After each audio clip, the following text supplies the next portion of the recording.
Andreja Džani, Veselin Vujović, Nik Zupančič. Verjetno poznate vse tri, ni treba posebej predstavljati. To so tri aktivni selektori, ki so ekstremno zaznamovali slovenski ekipni šport v zadnjih 2 letih, recimo. Kaj imate skupnega? Zdaj, v prvi vrsti hvala, ker me sploh primerjate z tako velikimi imeni. Onedva sta bila velika igralca, pa to tudi sam nisem imel slabe kariere, ampak onedva sta res dosegla vse, kar se doseže v svojih športih. Jaz mislim, da skupno pa je, če se trenerstva dotaknem, je pa to, da neka ljubezen do tega športa in to onedva izražata v svojih disciplinah in to mislim, da prenašata uspešno na svoje igralce. V mojem primeru pa isto. Jaz zelo rad ta šport, rad bil, da bi se bolj razvil, pa to tudi vesel sem, da sem prišel v to regijo, kjer šport ni toliko razvit, naš hokej na ledu, zaradi pač dejavnikov, ki so nam znani. In jaz mislim, da to je ena skupna točka, ta želja in to iskra v očeh vseh teh, ki pač jih ne poznam osebno, žal, zelo rad, tudi tega je premalo med nami trenerji, ampak ta ljubezen do športa, mislim, da je to skupna točka vsem. Mislim, da nam manjka samo v Novem mestu, manjka še kje drugje po državi. Jaz sem v športu, lahko rečem, od svojih mladih nog, pa rečemo temu, 40 let, pa ni bila narejena ena dvorana, tako da vem, da so bili neki dogovori v sklopu velodroma, da bi se tam mogoče postavila zdaj projekt nekako zamišljen tudi v Grosuplju. Jaz upam, da bom za časa svojega, ne bom rekel življenja, pač svojega aktivnega delovanja v hokeju doživel tudi to, da bo kakšna dvorana postavljena, ker je pa res, da kljub temu, da smo majhni, pokrivamo mogoče dobro polovico države. Ko ste razlagali, odkot uspeh v Minsku, približno tako, če sem prav razumel, velik del je pomenila kvaliteta igralcev, velik del pa moštveni duh. Kako? Prvo, kar bi jaz postavil tukaj, pa najbrž je tle spet neka paralela, bo tudi s podjetjem. Če igralci ne verjamejo v to, da imajo kvaliteto, pol ne bo tega uspeha, oziroma ne bojo dati tistega, kar imajo oni v sebi.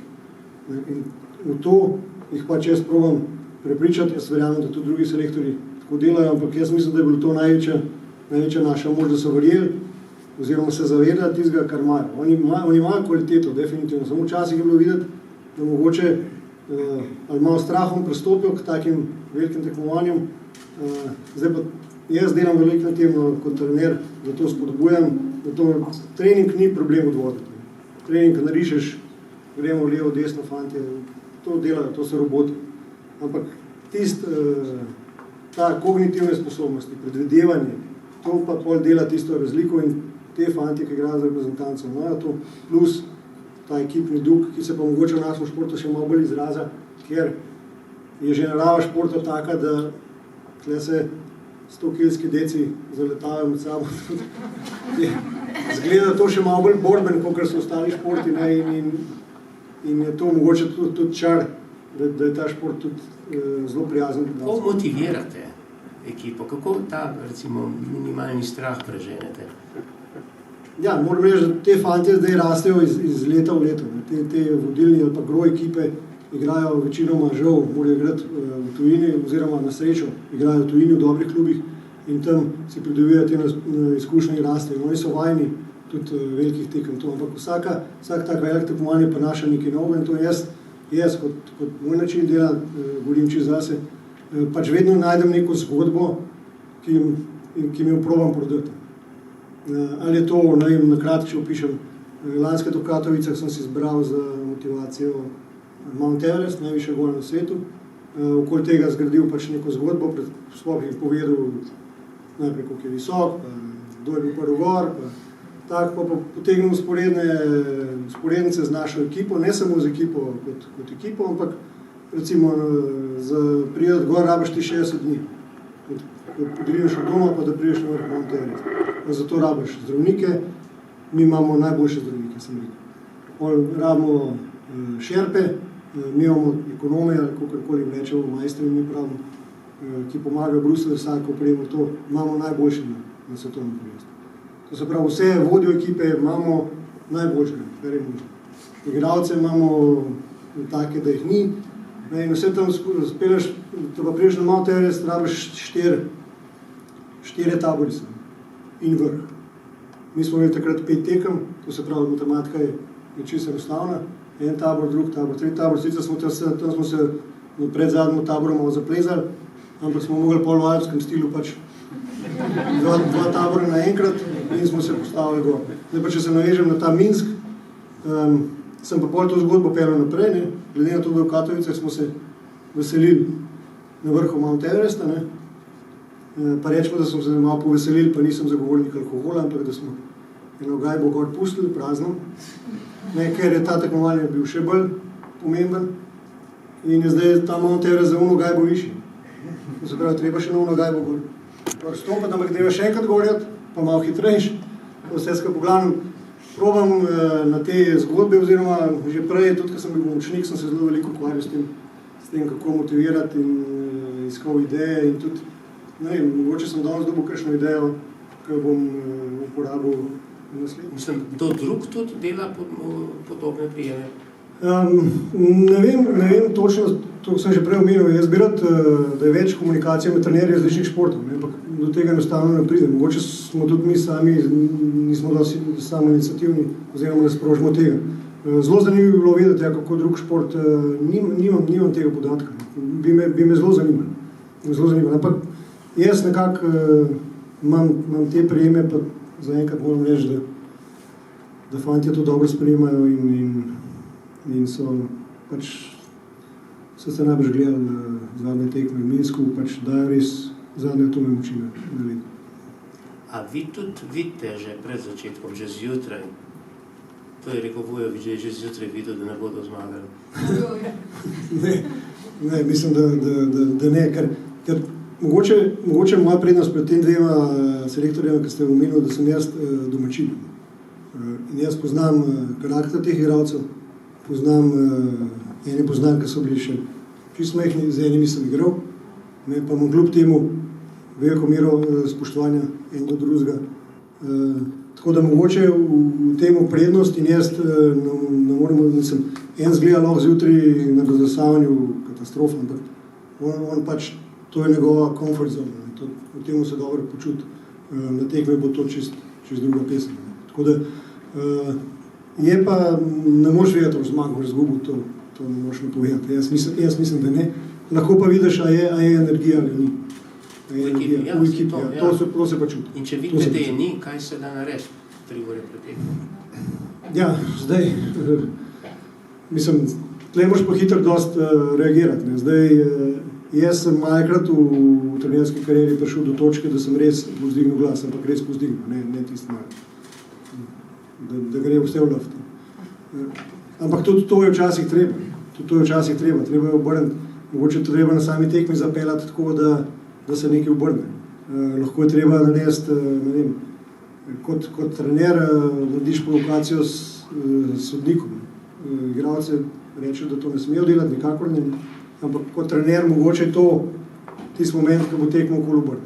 Pač probaš vse narediti, kar se pač da, ne. Če si pa pasiven, pa verjetno ne bo. Pomembno je to, je to občutek, da si na vrhu tako velikega tekmovanja, je to nekaj, kar ostane. Ja. In se potem na tem nagraditi. To je k mišice, ki si zapomnijo, enkrat začneš trenirati, mišice zapomnijo isto, ko začneš enkrat zmagovati, ko dobiš tisto, dobro rečemo temu, zmagovalno mentaliteto, ko enkrat nekaj zmagaš. Pol hočeš spet zmagati, ampak ko si enkrat do tega prišel, točno poznaš počutke, pa točno veš, kaj moraš narediti za tisto, da boš zmagal. In to se je recimo zgodilo zdaj v Minsku. Prvič, ko smo to v ONS-u dosegli, da smo se uvrstili na olimpijado v Soči, takrat nismo niti točno vedeli, pa fanti niso vedeli, kaj pomeni olimpijada. In zdaj, ko so večina teh fantov, ki so bili tudi na zdajšnjih kvalifikacijah v Minsku doživeli, so hoteli spet to doživeti. In oni so točno imeli cilj pred sabo, seveda trenerji vse smo še enkrat predstavili in oni so hoteli to na vsak način ponoviti. In ko je tista želja prisotna, ko enkrat začne ekipa dihati skupaj, pa se pa lahko vse zgodi in se to zgodi. Ko je eden od naših igralcev poškodovan in moral zapustiti tekmo, kri na igrišču in tako. In to je ekipo dvignilo. Pred 2 letoma smo videli nasproten učinek, ko je bil v nogometu Novaković na tisti slavni tekmi proti Švici poškodovan, je ekipa padla. Zakaj so se hokejisti dvignili, ne pa padli? Ja, zdaj, kaj se v Švici dogaja, to bom težko komentiral. Pri nas, tako kot sem že prej rekel, narava športa je taka, tudi po televiziji, kot sem govoril, pa rečemo temu ženski del občinstva, najbrž grozen, se vidi. Ampak tudi to se dogaja, pač v našem športu dobiš tak udarc, poškodba ni tako nedolžna bila. Ampak, ko zgubiš enega člana ekipe, pač treba še za njega delati. In takrat je treba prevzeti vloge, malo premešati branilske pare in spet vsak dobi novo vlogo, ki jo mora takoj sprejeti. Tam ni časa. Ampak tudi poleg je bila ta prekinitev malo daljša, se v sami garderobi med fanti, ne da bi jaz pa trenerski štab, ki je rekel, se je že slišal, dajmo za Leša še tiste ekstra, pa on je rekel, dajmo to. Tako da tam se pol ekipa skupaj vzela tudi pač na posledico tazga neljubega dogodka. Kako je povezano s strahom, odsotnostjo strahu? Ne, mislim, da ne. Mislim, da je takrat adrenalin tako visok, da je fokus tako močen, da redko kdaj te lahko pač iz terenca vrže. Je pa treba vse skupaj to pač malo z naše strani trenerske nadzirati. Da to ne gre v nerovnosti. Glede, rekli ste, za naslednje svetovno prvenstvo boste morali več delati na psihologiji, sem morda prav povzel. Ja, mogoče nisem tako mislil. Oziroma, jaz probam tiste stvari, ki sem že prej omenil. Probam te reprezentanci dati nekaj, kar mislim, da jim je malo, ker ta predvidevanje, teži dvigati ni težko. Mislim, težko jih je dvigati, ampak ni težko narediti takega treninga. Napišeš, koliko jih mora dvigati in oni dvigne. Kako pa bereš igro, kako predvidevaš situacije. Ne? To pa pač z eno dobro pripravo, video analizo, da dobro prebereš nasprotnika. Meni kot trenerja izredno veseli po tekmi, pa mogoče tudi ni bila rezultatsko uspešna, ampak da smo v večini prebrali nasprotnika, kaj dela in da so igralci to izvedli. Ampak oni začnejo to, kar jim ti pokažeš, pol izvajati na ledu, pa vidijo, da deluje, pol začnejo to verjeti. In takrat pol vlak gre in ga ne moreš več ostati. Vi ste tudi trener hokejskega kluba Jesenice. Je razlika pri motivaciji v klubu ali po reprezentanci?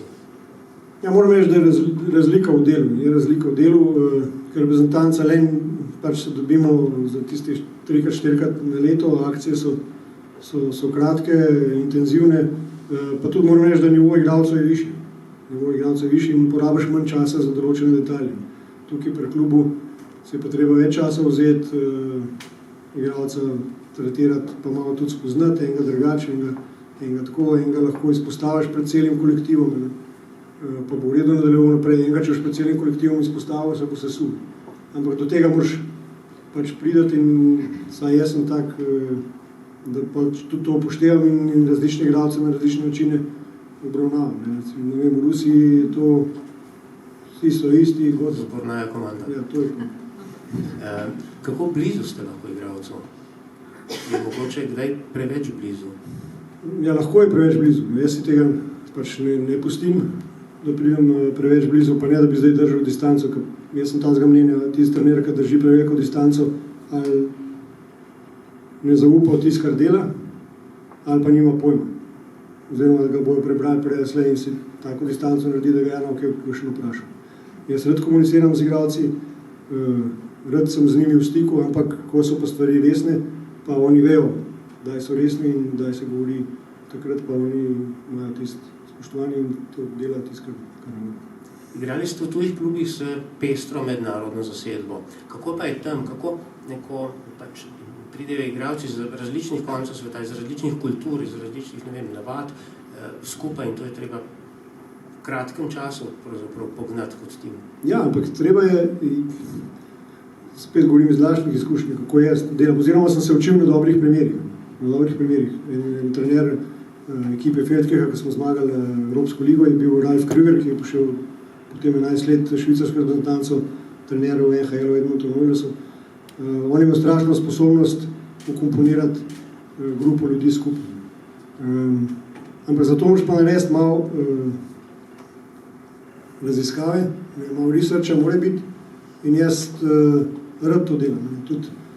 Tudi sem, ko sem prišel, ko sem bil povabljen, sem malo pogledal, kaj je to forum. Da ne bom jaz sem prišel, pa zakaj se gre. Da vem že vnaprej, kaj, ne vem, Belorusija, jaz moram vedeti, koliko je velika, koliko ima prebivalcev, kdo je predsednik. Take stvari. Lažje potem pač spoznaš v narekovajih sovražnika, ne, in ga posledično potem lažje tudi nekako premagati. Kaj potrebuje slovenski hokej? Mora biti dvorana v Novem mestu. Še ena dvorana v Kopru. Ja, mislim, kolikor obračamo finance, so tisti del, ki sigurno pomagajo. Zdaj, jaz upam, da tudi s tem uspehom, ki je, da se bojo mogoče kakšne stvari, predvsem pa rabimo klube v boljši kondiciji. Zdaj so na klubski ravni, smo v slabi kondiciji, govorim finančno. Fantje večinoma, ki sem omenil, igrajo od zunaj in dobro, da je tako, da igrajo od zunaj, da imajo kje igrati, napredovati, ampak bojim se za tisto, kar prihaja do zadaj, ker če se vrnemo v svoje igralske čase, jaz sem imel svoj fokus, da bom igral v prvi ekipi Olimpije, nekdo v Jesenicah imel željo, prva stvar, ki je bila, da bo nekoč igral za prvo ekipo Jesenic, zdaj pa tega ni. In fantje potem pri 16 že začnejo odhajati ven, kar je pa v večini primerov narobe, ker grejo v sredine, kjer jih ne moš kontrolirati, ne veš, kam grejo, v večini časa dobijo dosti igranega časa in potem posledično ne dobiš več baze.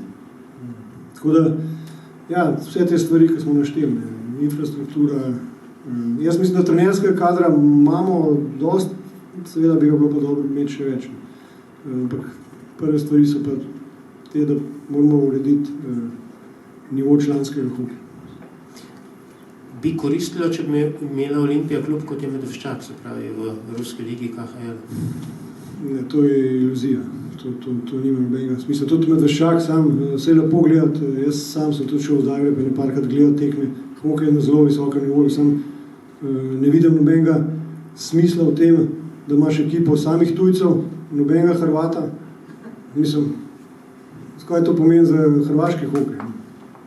Smiselno bi bilo, da bi imel vsak let dodal 23-letnike noter, da bi se to nekako razvijalo, da bi bila to liga, drugače pa ne vidim, to je metanje denarja skozi oko. Omenili ste Grosuplje, tam se načrtuje nov nacionalni hokejski center, nekako po vzoru nogometnega centra Brdo. Kako lahko to pomaga slovenskemu hokeju? Ja, sigurno, že samo da se premaknemo bolj proti tej regiji, bi bilo že super. S tem bi pridobili tudi, ker dvorane zdaj tistih 7, ki jih imamo, so tako zasedene, da ne dobiš mesta, tudi mladi, ki potrebujejo trening, nimajo te možnosti, ker pač ur ni, enostavno jih ni. Tudi več kot toliko mladih ne moramo servisirati in ne moramo povečati baze. S tem bi sigurno ta lokalno okolje vstopili in se, tako sem prej rekel, veliko je najbrž na Dolenjskem otrok, ki bi mogoče se odločili za hokej, zdaj pa najbrž ga noben ne bo pelil 100 km v eno smer, zato da bo treniral hokej. Mislim, to je težko pričakovati od staršev. Mogoče še kakšno vprašanje, preden zaključimo. Ja, prosim. Boštjan Grobler, najprej čestitke za ponovno uvrstitev.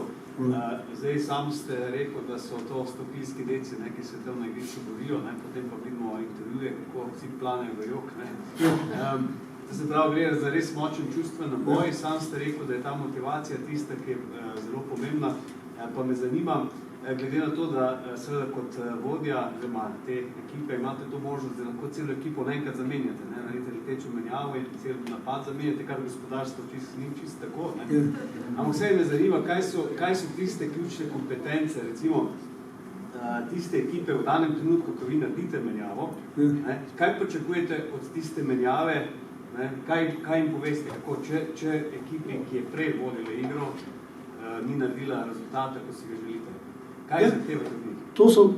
To so te momenti, ampak to je jaz kot trener strašno uživam v tem delu posla.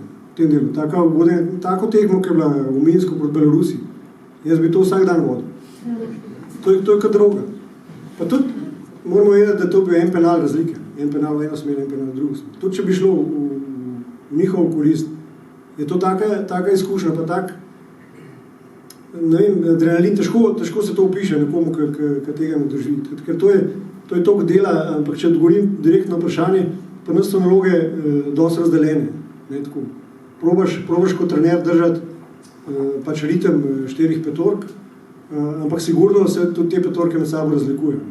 In če so imeli slabo menjavo, recimo, potem pač daš naslednjim nek signal, da zdaj treba paziti, ker pač nasprotnik je nekako na letu, treba je odgovoren, defenzivno malo bolj odigrati, ne? In če se to sprovede, se spet ustvari neka ravnovesje in pa gremo od tam naprej. Ampak moraš imeti pa pač tudi igralci, ki so sposobni to narediti. Lahko pa pač nekako si lahko pomagaš tudi s timeoutom, z kakorkoli, ampak pri teh menjavah gre to zelo hitro in to je tisti čar, ker moraš v danih situacijah zelo hitro odreagirati in tam mogoče se dela tudi razlika na sami tekmi. Kompetence samega igralca, recimo, kaj je tista ključna, ki zahtevate v takih trenutkih? Ja, zdaj, odvisno, v kateri fazi tekme smo. Ne? Zdaj, če smo v vodstvu, zdaj, recimo na semaforju 3 minute do konca, vodimo mi za en gol, zdaj gola mi več ne rabimo. Oni morajo pa kar razkerati.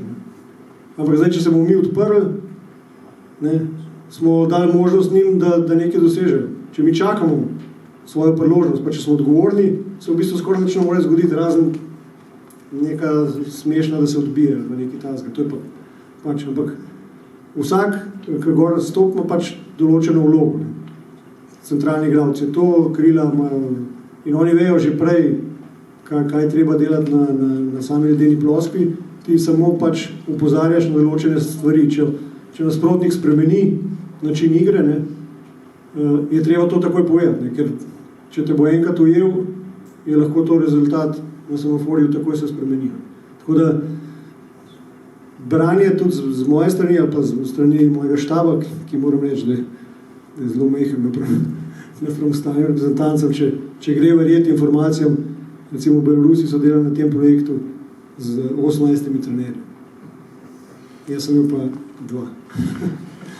Enega za golmane, pa enega pomočnika, ki je delal še video analizo zraven, ki je bil že ta 3 dan zelen, ki ni nič spal. Ampak prišli smo pa do istega rezultata. Tako da matematika pa logika v teh primerih nekako odpove. Vprašanje tam na predzadnji vrsti. Ja. Tole glas. To me zanima, kako pri nas v podjetjih rečemo, ne? Ja. Vi ste bili samo 3, jaz ste prav direktor, pa 2 pomočnika, ja. Pri nas je pa, rečemo, 5 pomočnikov direktorja, ki se večkrat tudi kolena pod noge mečemo, ne? Oziroma, ja, kako vam to uspeva, da pa 22 letih fantih, seveda mladi so, ne, moški so, da se tako podijo, zato, ker to je ena dobesedna vojna. Ampak mi v podjetjih še ne vemo, da so tudi v Sloveniji konkuriramo, je tudi ena vrsta vojna. Kako vam to uspe, da jih to zmotivirate? A je to avtokratski način? Ste vi ene vrste general v tej vojni? Ali ste demokrat? Ali mešanica in kdaj ta mešanica? Mogoče malo mešanice sam, ko pride do odločitev, je samo en šef. Tako, aha. Zato v Sloveniji drugače ne gre. Drugače ne bo šlo. Mislim, pri nas to ne gre. Če tiska jaz rečem, to mora tako biti, ker jaz tudi na koncu dogovarjam. Za posle. Pa ne smemo tako delati. Ja, to ne vem, nimam tega pogleda v podjetju, ampak jaz zagovarjam to, da je stvar komunikacije tudi z igralci. Jaz sem recimo pred zadnjo tekmo tudi Anžeta Kopitarja poklical za določen segment igre z igralcem več, ker so ga imeli oni zelo dobro naštudiranega in se hotel njegovo mnenje. Glede na to, da je pač ima toliko izkušenj na najvišjem nivoju in to, in smo prišli do skupnih zaključkov. Ampak tam se je pač naša komunikacija nehala, kar sem pol jaz na tekmi povedal. Tako je, ampak zanimivo je pa to, da nek igralec